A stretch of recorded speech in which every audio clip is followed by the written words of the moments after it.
monde, je suis ravie de vous retrouver dans cette toute nouvelle vidéo. Aujourd'hui, on va parler des fameux pothos. Cette plante que l'on retrouve, je pense, un petit peu chez chaque plante addict, puisque c'est des plantes quand même relativement faciles d'entretien, qui grandissent assez vite et qui sont vraiment plaisantes à cultiver en fonction du nombre de variétés qui existent. Donc on va un petit peu, un petit peu voir aujourd'hui leur culture, leur entretien, et puis parler un petit peu des différentes variétés. Donc en parlant de ça justement, le terme pothos, c'est un nom un peu plus commercial, un petit nom, un petit surnom en fait, que l'on va donner pour désigner les genres Epipremnum aureum ou pinatum et les Scindapsus pictus ou Trebi.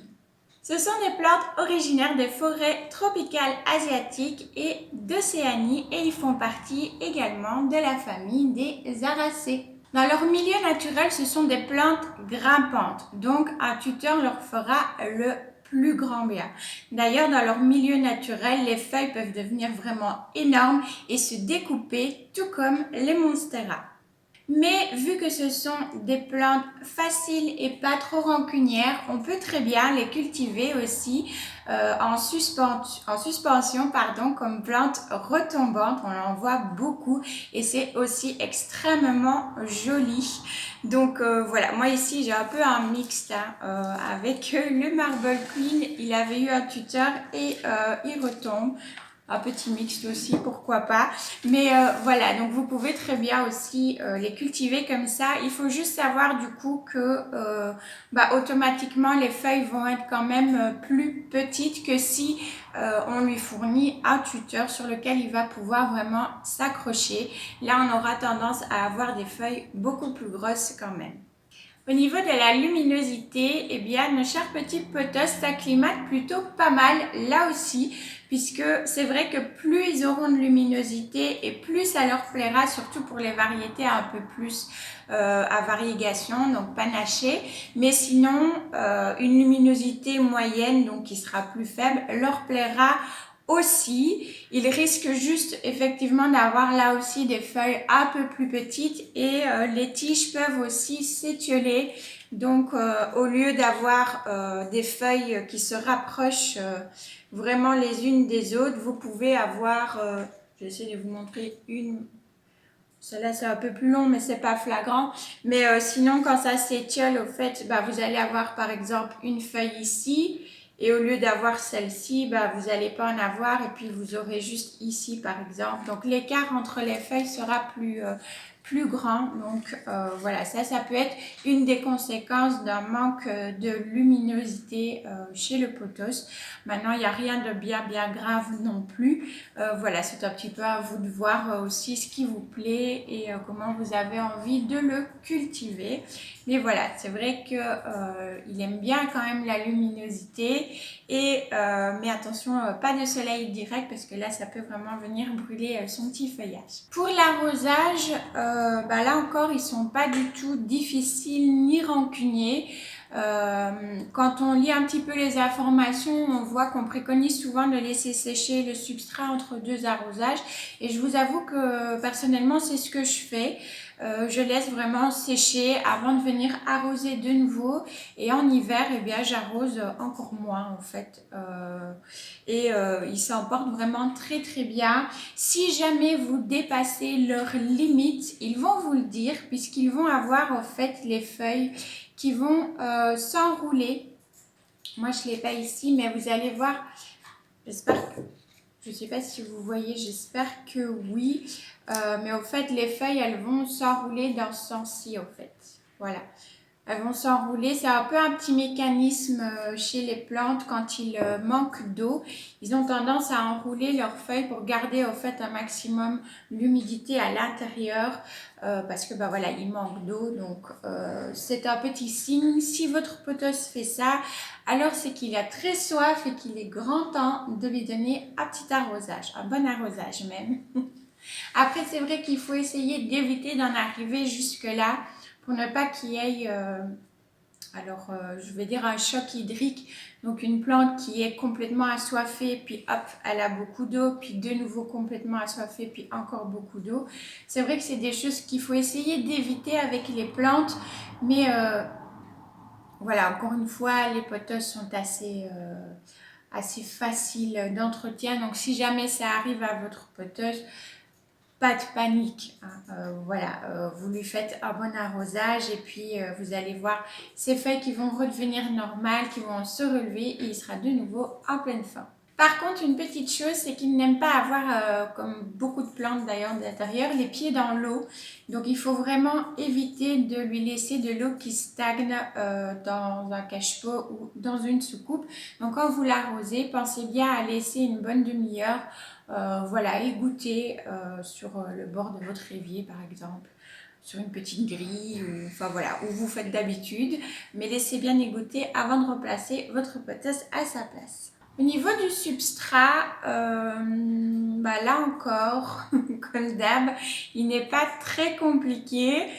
Si vous n'avez pas l'habitude avec les substrats un terreau plante verte, voilà, ça lui conviendra dans un premier temps.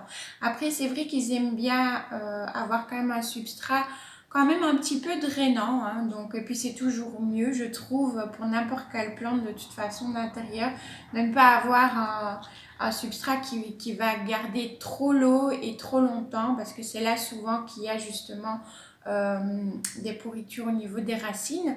Donc un terreau de tourbe avec de la perlite par exemple, ça lui convient très bien. Personnellement, ce que j'utilise, c'est un terreau de tourbe, voilà, comme j'ai dit, et je fais un mélange 2 tiers à 1 tiers, alors plus ou moins, hein. Voilà, je vais mettre 2 tiers de terreau pour 1 tiers de perlite, et ça leur convient plutôt pas mal. Pour la culture, quel pot choisir, terre cuite ou plastique? Et bien là, c'est vous qui choisirez ce que vous préférez, puisque les deux lui conviennent très bien. J'en ai qui sont... Enfin, j'en ai un pour l'instant parce que j'avais pas de pot, d'autres pots terre cuite à la bonne taille, mais j'en ai un qui est en terre cuite et les autres en pot plastique.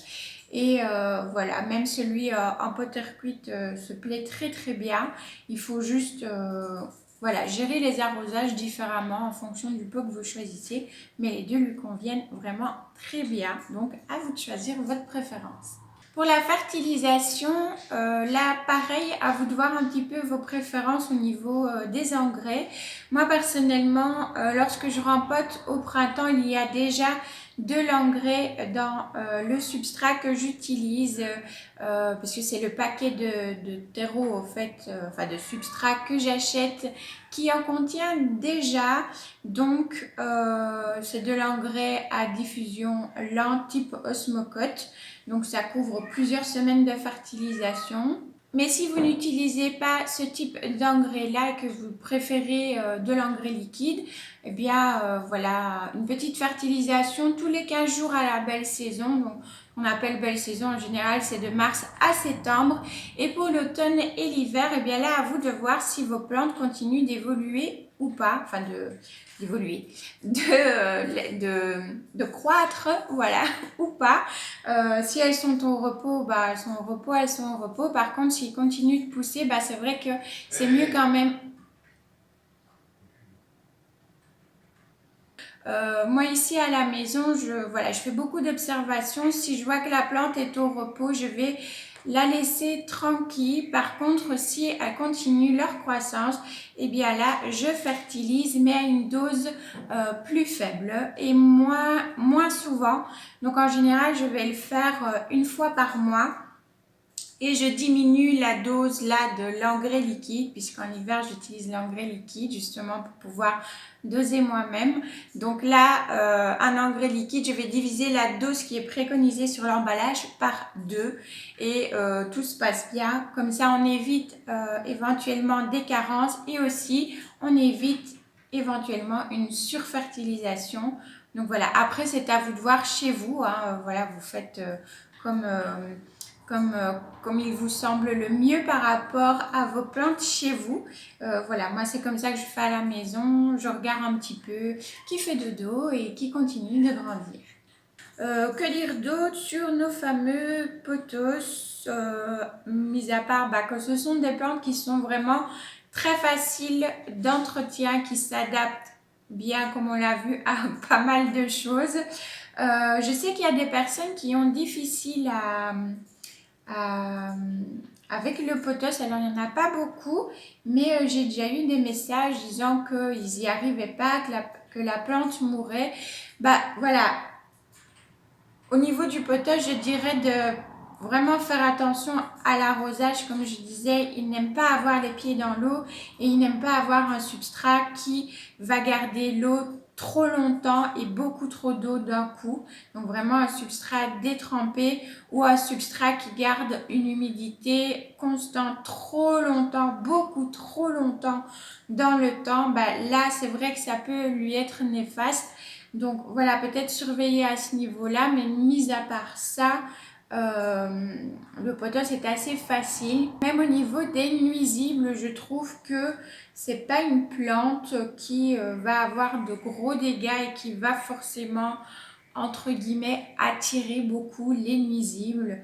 Elles ont une croissance très très très rapide, donc c'est ça qui est chouette aussi parce que voilà, d'une petite bouture, on voit très vite l'évolution, donc c'est vraiment agréable à cultiver. C'est une des raisons aussi pour lesquelles je l'avais mis d'ailleurs dans mon top 3 des plantes les plus faciles pour débuter. Si vous n'avez pas vu la vidéo, je vous la mets dans le petit. Et si je dis pas de bêtises, oui, je l'avais mis d'ailleurs en première place parce que pour moi, il méritait cette première place.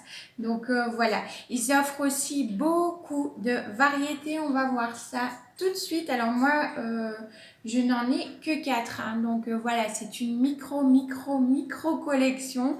Il y en a que je cherche, voilà, et que j'espère avoir pour agrandir un petit peu parce que j'aime vraiment beaucoup cette plante. Mais on va voir qu'il en existe tout plein. Moi, je vous cite ici vraiment ceux qu'on va voir le plus souvent et avec quelques petites variétés un petit peu sympas que j'ai pu trouver. Mais il existe énormément de cultivars. Donc cultivar, pour rappel, c'est une variété de plantes qui n'existe pas dans la nature, qui a été créée par l'homme. Voilà. Donc il existe énormément de cultivars aussi au niveau des pothos. J'ai l'impression qu'on en découvre chaque jour tellement il y en a, voilà. Donc on va voir un petit peu ça. Et puis donc quand j'ai les petits spécimens à la maison, je vous le montre en même temps. Et si je ne l'ai pas, eh bien soit j'ai pu trouver des photos libres de droit, donc je vous les mettrai. Et vous allez voir, il y en a, j'ai pas pu trouver des photos libres de droit, mais je vous mets en barre d'infos deux liens vers le site internet et le compte Instagram d'Aaron Apsley. Aaron Apsley, c'est un artiste qui fait de magnifiques peintures à l'aquarelle, si je dis pas de bêtises, et il fait aussi des prints. Et voilà, moi j'adore vraiment ses illustrations. Il fait vraiment comme des planches botaniques au fait. Donc soit il fait que la feuille d'une seule variété, soit il fait des planches avec plusieurs variétés. Il a fait ça notamment pour les Epipremnum et les Scindapsus. Il l'a fait pour les Monstera, pour les Anthurium, pour les Philo.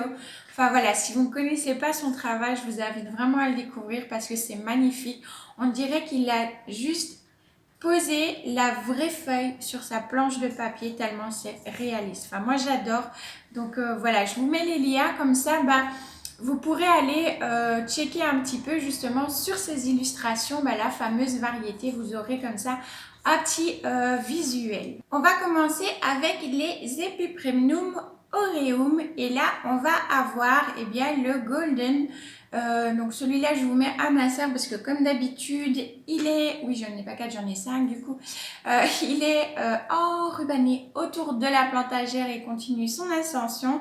Donc je vous mets un petit insert comme j'avais fait pour une autre vidéo, comme ça vous le voyez. Ensuite on a le Marble Queen, donc le voici. Hop. Et il y a également une autre variété au niveau des queens, on va dire ça comme ça. Il y a également le Snow Queen. Alors le Snow Queen et le Marble Queen, moi je trouve que c'est deux variétés qui sont assez difficiles quand même à différencier. Par exemple ici sur mon marble, il y a des feuilles qui me font penser au snow et voilà, mais bon, il y en a quand même moins, donc pour moi, j'ai bel et bien un Marble Queen ici, mais c'est vrai que c'est assez difficile à différencier. Ensuite, on a toujours dans les Epipremium Aureum le néon. Donc que voici, celui-là, il est assez facile à reconnaître avec vraiment sa couleur vert très clair, presque fluo. Donc il est vraiment très beau. Celui-ci aussi. Et il existe une variété de néon variegata. Et oui. Ensuite, il y a le Enjoy, le Manjula et le Pearls and Jade. Alors, ces trois-là, je vous les cite en même temps puisque c'est souvent dans ceux-là qu'on va avoir des personnes qui peuvent hésiter sur le nom de la plante. Après, entre le Enjoy et le Manjula, je vous les mets en plein écran maintenant. Donc, vous voyez que sur votre gauche, vous avez le Enjoy et à droite le Manjula. Donc le Enjoy, vous voyez que le centre de la feuille est plutôt vert. Voilà, le centre va être vert et c'est après qu'on va voir donc autour les variégations blanches. Ensuite, on peut retrouver du vert encore, etc. Mais le centre va être vert. Pour le Manjula, c'est l'inverse. On va avoir le centre qui va plutôt être blanc, alors blanc crème, hein, voilà. Et ensuite, on va avoir le vert et le tout qui s'entremêle un petit peu. Pearls and Jade. Alors, j'ai pu voir la différence grâce aux illustrations justement d'Aaron Apsley et d'autres photos. Et souvent, on le confond en fait avec le Enjoy parce qu'ils se ressemblent beaucoup. Sauf que, comme vous voyez là sur le Enjoy, on voit que les taches entre le vert et le blanc sont ce que moi j'appelle des taches franches. Donc, c'est-à-dire que ça ne s'entremêle pas beaucoup. Voilà, on a le vert, il est vert. On a le blanc, il est blanc. Donc voilà, c'est des taches vraiment bien franches. Alors que pour le Pearls and Jade, vous le verrez en allant voir les illustrations de Monsieur Apsley, et bien là, ça va être aussi vert au centre, mais c'est beaucoup moins marqué le vert. Et ensuite, ça va plutôt s'entremêler pas mal quand même sur une majorité de la plante, enfin des feuilles de la plante. Donc c'est un petit peu là la différence entre le Enjoy et le Pearls and Jade. Ensuite, il existe également le Jade, qui est une variété verte. Vous avez aussi le Jessenia. Alors le Jessenia, en fait, ça ressemble très fort au Marble Queen, sauf que en fait, donc le Marble Queen, on est sur... Bon, ici, on est en hiver, donc c'est moins marqué aussi la couleur blanc crème. Mais on est sur voilà, des variégations à vert, vraiment vert, limite vert menthe. Et des variégations plutôt blanc crème. Le Jessenia, lui, il va avoir son vert qui va être quand même plus clair et il va avoir des variégations qui vont tirer sur le jaune. Ensuite, il y a également le Global Green qui lui a des taches vert clair au centre et puis vert plus foncé autour. Il y a le Emerald.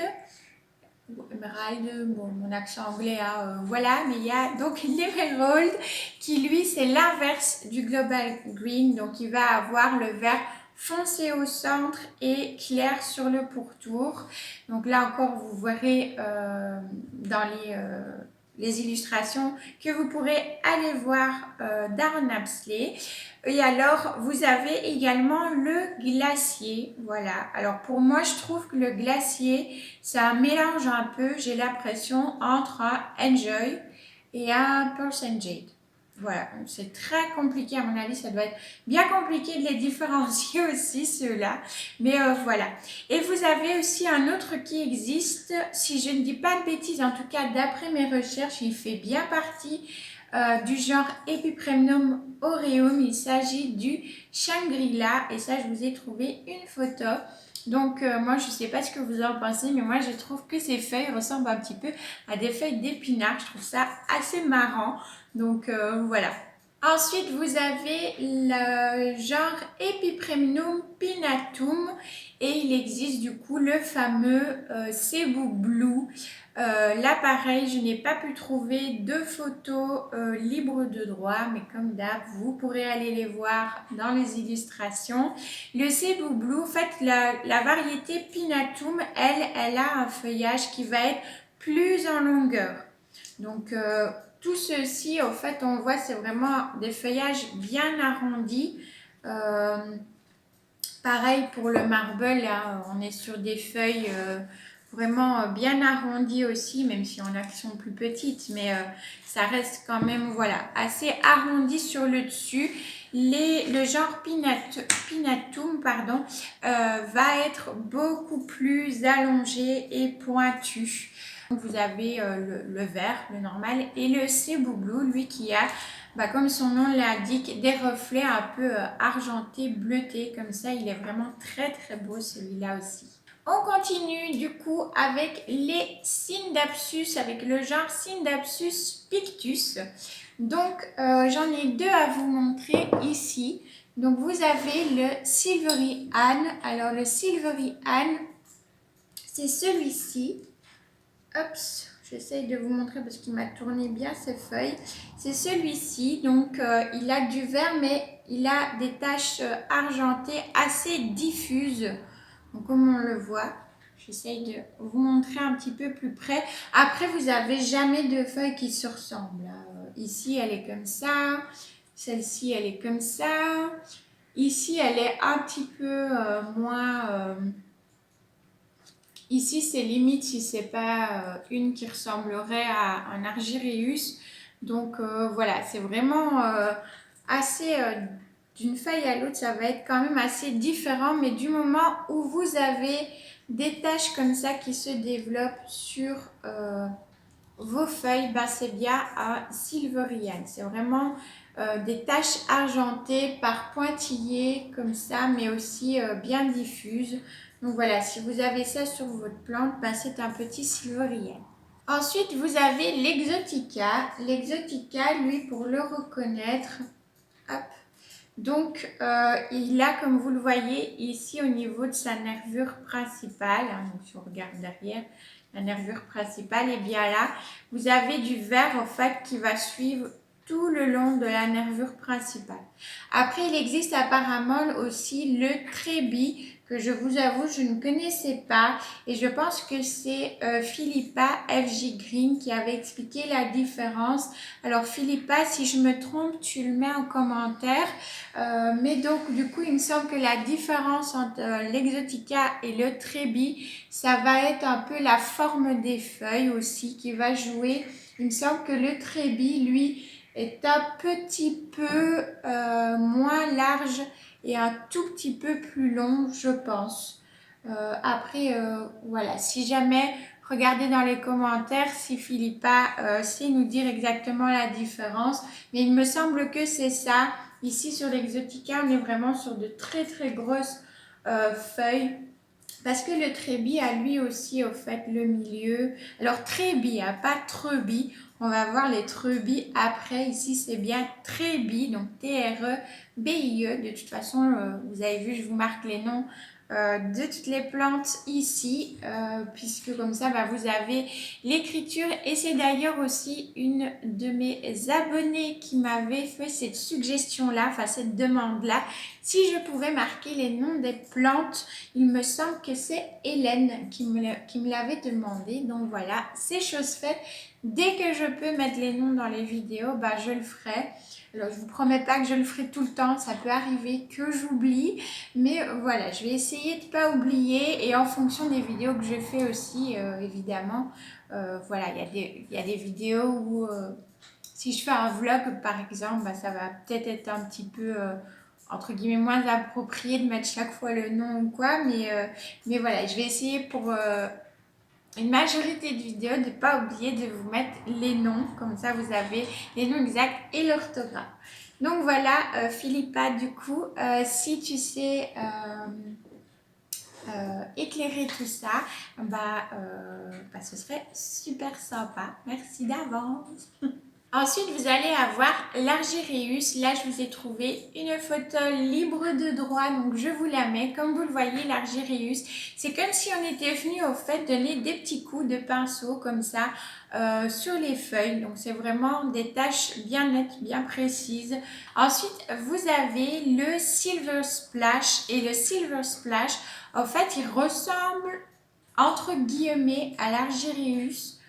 Sauf que, parce qu'en fait, on voit qu'il y a, un peu comme ici, hein, on voit qu'il y a des taches, comme je disais, un peu mises au pinceau, sauf que ça a un aspect très flouté. Je ne sais pas bien expliquer, mais voilà, allez voir les illustrations et sur le site ou le compte Instagram que je vous ai mis et vous verrez un petit peu ce que j'explique parce que c'est assez compliqué d'expliquer comme ça.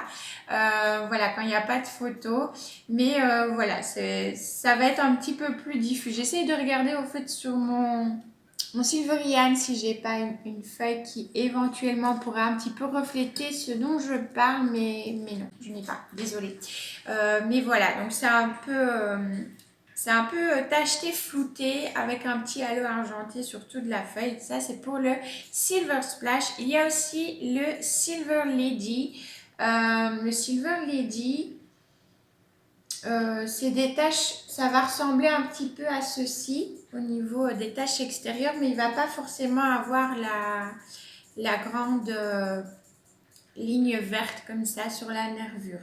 Mais au niveau des taches, ça va ressembler un peu plus à ceci. Comme si on était venu un peu éclater comme ça sur la feuille les taches. Ensuite, j'avais aussi envie de vous parler du Satin Jade ou Jade Satin. Je vous mets le nom, hein, voilà, parce que mon accent magnifique anglais, voilà. Mais celui-là, j'avais envie de vous en parler parce que quand je l'ai vu, je l'ai trouvé juste magnifique. Il est très beau. Il est vert, mais à mon avis, dû son nom, si je dis pas de bêtises, il me semble qu'il a vraiment un toucher un petit peu aussi... en fait, les signes d'Apsus, je crois qu'ils ont un peu tous ce toucher un petit peu particulier. Hein. Mais voilà, c'est une variété plutôt verte et satinée. On va dire ça comme ça. Et le dernier dont j'avais envie de vous parler, alors celui-là, je l'ai vu, j'ai fait waouh. Il s'agit du signe d'Apsus Pictus Platinum. Et lui, en fait, toute sa feuille est complètement argenté, d'où son nom, Platinum, et il est d'une beauté extraordinaire. Je pense celui-là qu'il est plutôt rare de le trouver.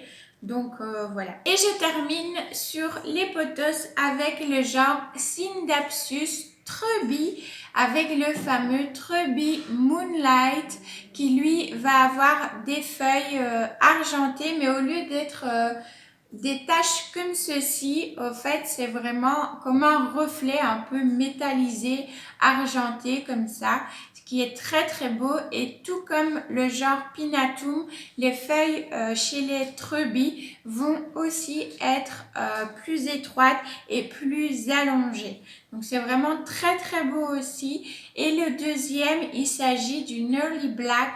Alors lui, de toute beauté, comme son nom l'indique, il va avoir un peu un côté métallisé, mais un vert très sombre, presque noir. Et ils sont vraiment très très très très beaux aussi. Et bien voilà, c'est terminé pour cette vidéo sur nos fameux potos qu'on adore tant. J'espère qu'elle vous aura plu, que vous aurez peut-être découvert de nouvelles choses. N'hésitez pas à me mettre en commentaire quelle est votre famille de petits potos à la maison. Dites-moi lesquels vous avez, ceux que vous convoitez. Et puis partagez-moi si le cœur vous en dit comment vous les cultivez chez vous. à la maison. Ça m'intéresse aussi beaucoup. J'aime bien savoir aussi comment les autres font avec les plantes chez eux. Donc voilà, je trouve ça toujours super sympa de découvrir tout ça. Donc n'hésitez vraiment pas si vous en avez envie de me mettre tout ça en commentaire. Si la vidéo vous a plu, bah, un petit pouce, ça fait toujours plaisir. Et puis n'hésitez pas à vous abonner à la chaîne si le cœur vous en dit bien sûr et si ce n'est pas déjà fait. Quant à moi, je vous fais comme d'habitude mes petits bisous tout green et je vous dis à très bientôt pour une nouvelle vidéo. Ciao ciao!